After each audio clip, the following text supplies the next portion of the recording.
In this question number 7, the students of class 8 of a school donated rupees 2401 in all for Prime Minister's National Relief Fund. Each student donated as many rupees as the number of students in the class. Important to understand, इस line का meaning है each student donated as many rupees as the number of students in the class. That means very simple way में अगर अपन लिखें तो amount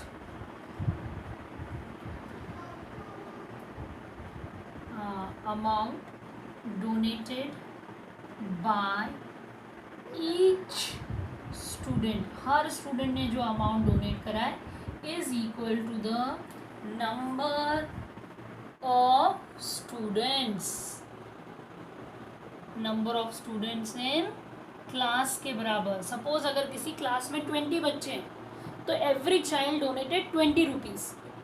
ठीक, एक एग्जांपल और लेती हूँ. सपोज किसी क्लास में 45 बच्चे हैं तो it means that every child donated 45 rupees. Means amount donated by each student is equals to number of students in the class. And again what they are telling, total amount. Total amount कितना बोला है? Total amount जो class में से collect हुआ है is equals to rupees 2401. Now we know very simple thing. यहाँ पे amount donated by each student is equals to number of students in the class, मतलब दोनों सेम है. If I am telling let amount donated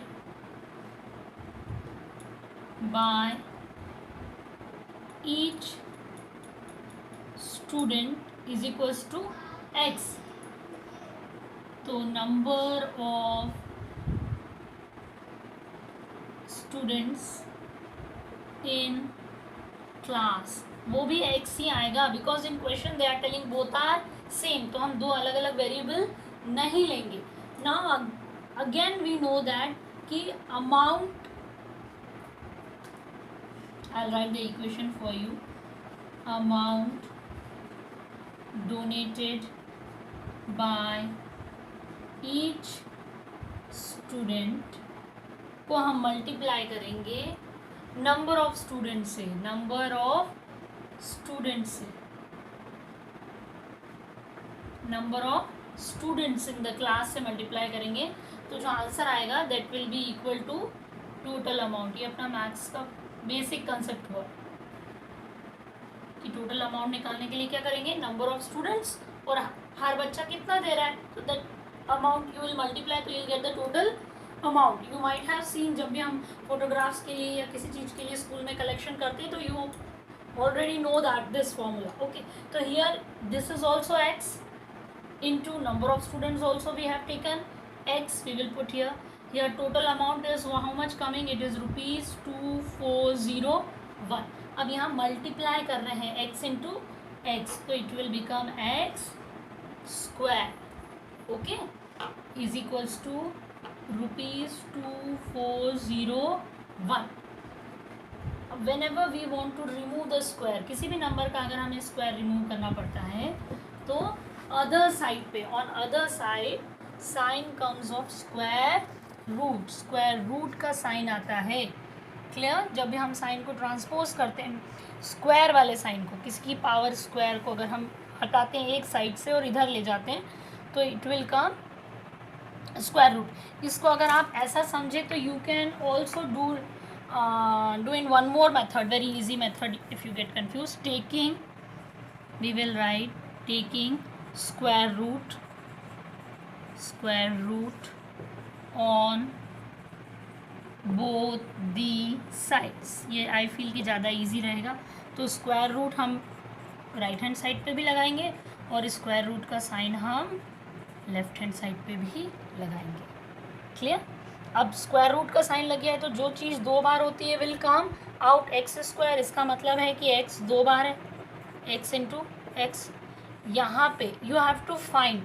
okay, तो what you will do prime factorization in rough column. अब ये 2 से भी नहीं जाएगा this will not go by 3 also, क्योंकि 4 + 2 6, 6 + 1 7, 7 3 की टेबल में नहीं आता है. It will not go by 5 also, then we will divide it by 7. Okay, 7 से डिवाइड करेंगे तो आएगा 3 4 3. Again it will go by 7, so it will come 49. Again it will go by 7 and 7 and 7. Do it in rough column. Okay, so 7 is coming how many times? 4 times. We will make groups of 2 2. So what will come? 7 into 7, and here 2x are there, so 1x will come out. So what it will become? X is equals to 40. Okay, so now here x is equals to 49. अब x आ गया हमारा, तो we will write 10 amount donated by each student is equals to, अब क्योंकि amount की बात हो रही है तो we will write here unit rupees, rupees 49. And here again and number of students in class. Number of student in class भी x है, तो x मतलब 49. This is your answer. Okay.